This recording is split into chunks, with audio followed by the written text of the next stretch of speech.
Upland, California, which up until 1906 when it incorporated was actually just North Ontario. But Upland, listen, it really is one of the nicer cities here in the Inland Empire. So if you are thinking about moving here, stick around because let's take a deep dive look at Upland, California. Hey, Jose here from eXp Realty, your SoCal realtor. If you are thinking about buying or selling a home here in the Inland Empire, do not hesitate to reach out. My team and I, we are here and ready to help you with your real estate needs. Okay, so back to Upland, California. Okay, first though, listen, Upland is not exactly one of the bigger cities here in the Inland Empire. No, as of the latest census data, Upland only has a population of just over 78,000 people. So for as far as Southern California goes, that's not very big. No, I mean, right here in the Inland Empire alone, you have Rancho Cucamonga and Ontario that are both over 100,000 people. You have San Bernardino with over 200,000 people. And then you have Riverside with over 300,000 people. So no, Upland is not exactly one of the bigger cities. A real popular question that we do get from many people that have school-age children that are thinking about moving here to Upland, and that is, what about the schools? What are they like? Well, according to reviews and ratings from niche.com, they gave overall the schools here in Upland a grade of an A-.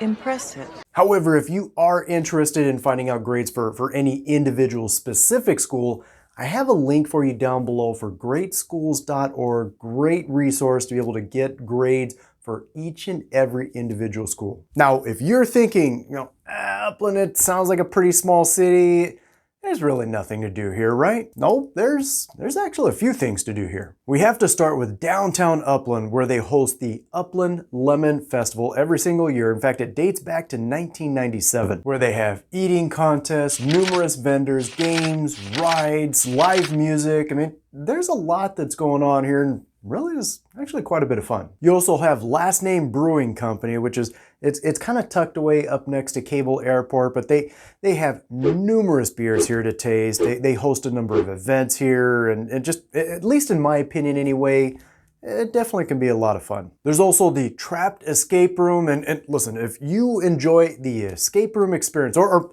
if you've been thinking about trying an escape room experience, I mean, listen, you definitely need to check this one out. With great reviews and actually a number of awards, this definitely is one of the better escape rooms here in the area. If you enjoy getting out with your dog down at the local dog park, then there's a nice one here in Upland at the Baldy View Dog Park. I mean, it's a nice dog park. It has the separated sections for the smaller dogs, the larger dogs. In fact, actually, my wife and I, we've been here a few times, and at least for us anyway, it's always been a great experience. And of course, down at the far southwest corner of the city, you have Bullwinkle's, which, listen, I mean, this place is pretty neat. I mean, they have miniature golf here. They have go-kart racing here. They have arcades here. In fact, actually, I believe it's supposed to be later this year, but they're supposed to have bumper boats included here. Or depending on when you're watching this, they may actually already be here. But again, a lot to do here. Just a lot of fun here. And this one, I actually mentioned very briefly just a moment ago. I'm sorry, could you repeat that? Yeah, here in Upland, you have Cable Airport, which is a privately owned and untowered airport. Not to be mistaken with Ontario Airport. No, there's no big 747s or anything like that here. Quick bit of trivia, or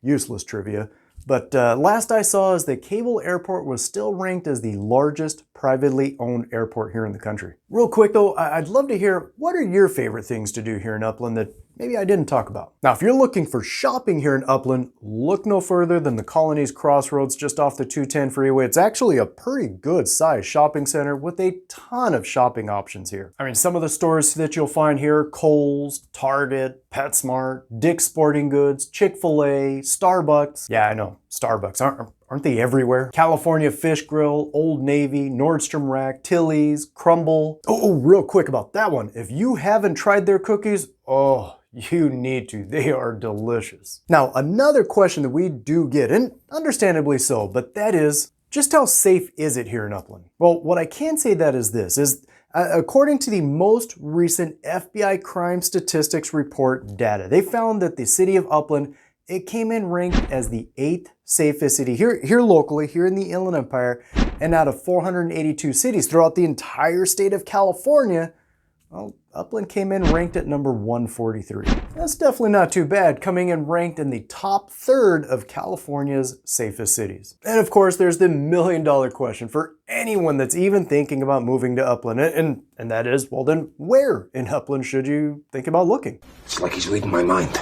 Well, based on local reviews, here are the top 4 most popular neighborhoods here in Upland. At number 4, you have Upland Hills with a number of nice homes here that are located within the Upland Hills Country Club, actually. But again, number of nice homes. They aren't necessarily larger homes. In fact, most of them are going to be under 2,000 square feet. Not saying that you're not going to find any over 2,000 square feet. It's just that most are under 2,000 square feet in size. And the prices for the homes here, you're going to find that the majority of them, they do tend to average kind of in that $600,000 to $700,000 price range. At number 3, you have downtown Upland. And no, before you think it, you're not going to have that lemon festival we were talking about earlier in your front yard. But you will find a pretty good mix of both older as well as newer homes here. And listen, if you do enjoy older, more historic homes, you will definitely find them here. In fact, some dating as far back as the early 1900s. As for the price points here, I mean, it really can vary just because of the diversity of homes, but I will say that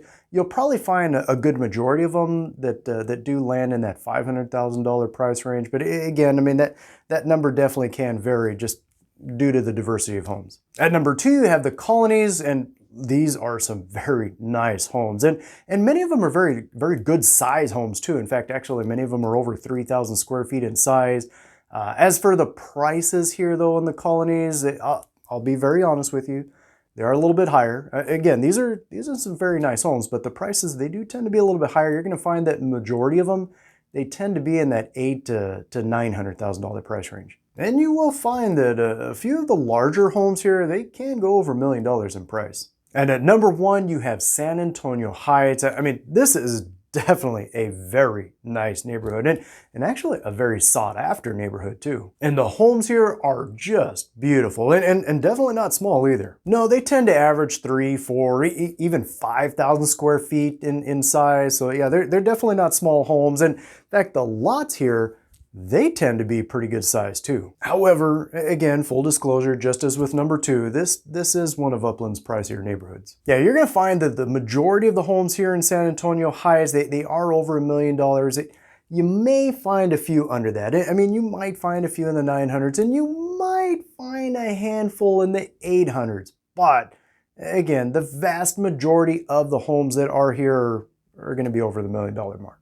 Keep in mind, all those prices, they are as of the recording of this video though. Of course, though, if you do have any questions at all, or maybe you are thinking about buying or selling a home here, or just anywhere near the Inland Empire, my contact information is below. Feel free to reach out. Otherwise, until then, we'll catch you on the next one.